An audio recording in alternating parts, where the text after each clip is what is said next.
원서읽기 500번 도전 Bunnicula Chapter 5 Chapter 5 Chester goes into his act.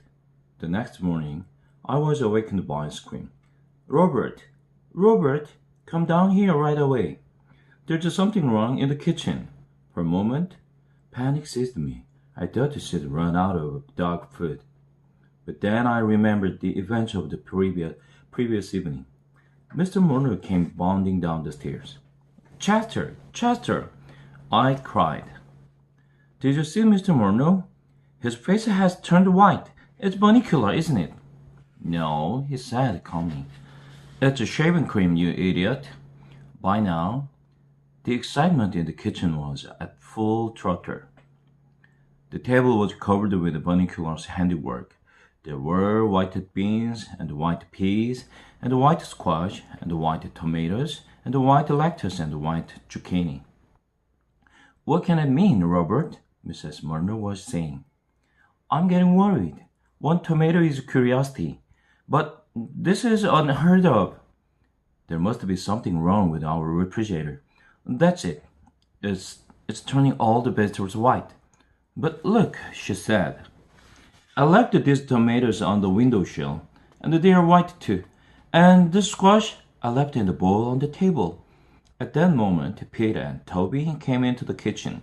Holy cow, what's going on? Hey, maybe it's vegetable blight, Mom. Could that be, Robert? Did you ever heard of anything like that? Well, no, actually.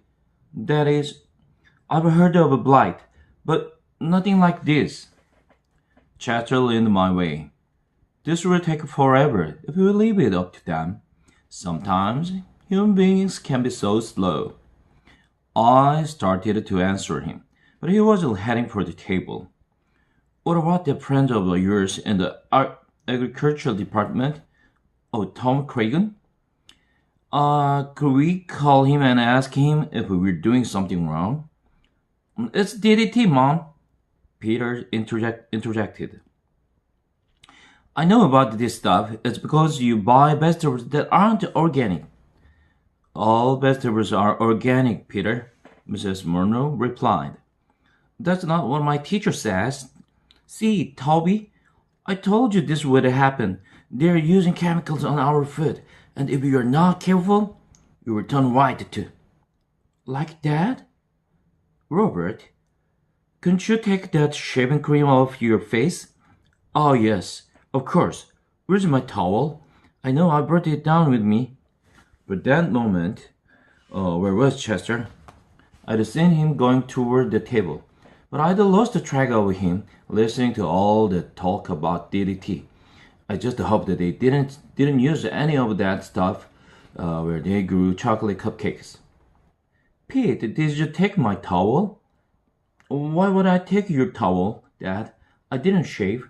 Just then, the door swung open. I could not believe my eyes.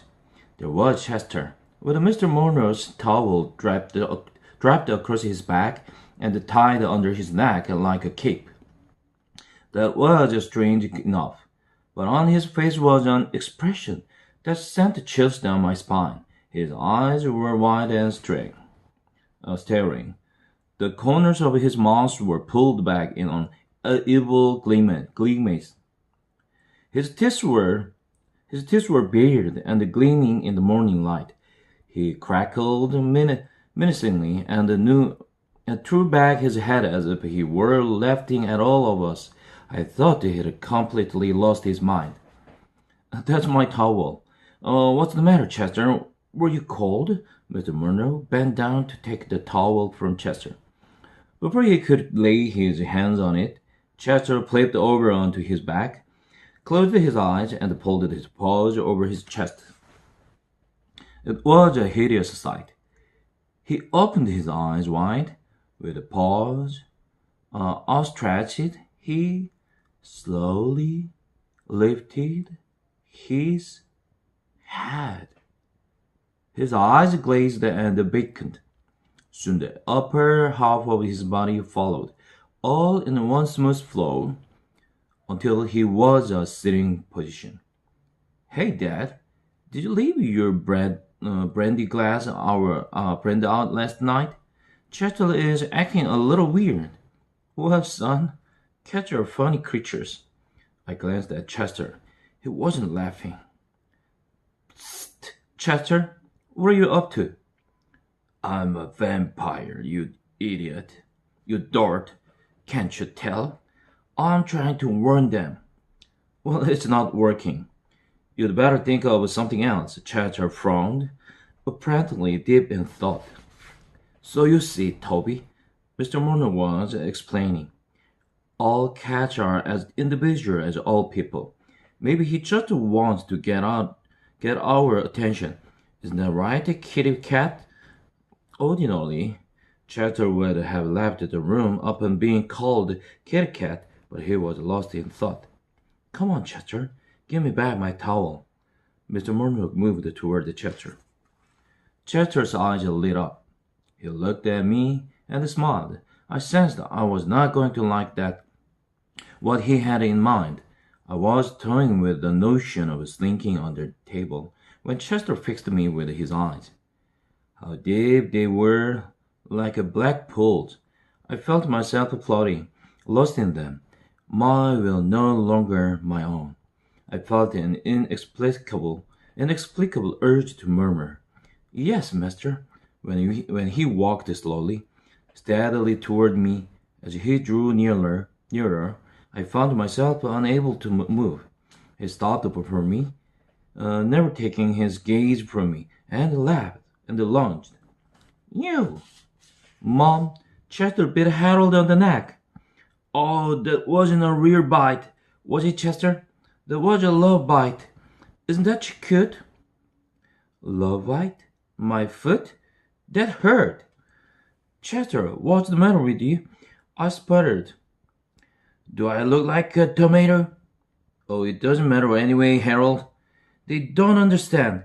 How can human beings read the same books I do and still be so thick? Our conversation was interrupted. Mrs. Murner picked the cut Chester up and cuddled him. I was praying she would not add insult to injury by kissing his nose, which he hates more than anything. Poor Chester, do you need a little love? Do you know what I'm going to do? You big ball of fuzz, you? Uh-oh, I could tell what was coming. I'm going to kiss you on your little nose. Yep, I could tell that was coming. All right. Chester knew better than to resist. He went limp in Mrs. Murner's arms. Mr. Murner took his towel off Chester. I still don't know why he's wearing my towel, he said. I think he must be cold, dear. Here's your towel. Why don't you get his kitty sweater? Chester looked ill, and he can wear that all day. As Chester was being buttoned into his bright yellow sweater, with a little purple mice and cowboy hats all over it, Mr. Murner said, What about those vegetables? Should I speak to Tom Cragen? Yes, dear, Mrs. Murner said. Why don't you? I'm sure there's some explanation. In the meantime, I will change markets. To tell you the truth, I'm really much more worried about Chester. We'd better keep our eye on him. Chester and I did not speak until late afternoon.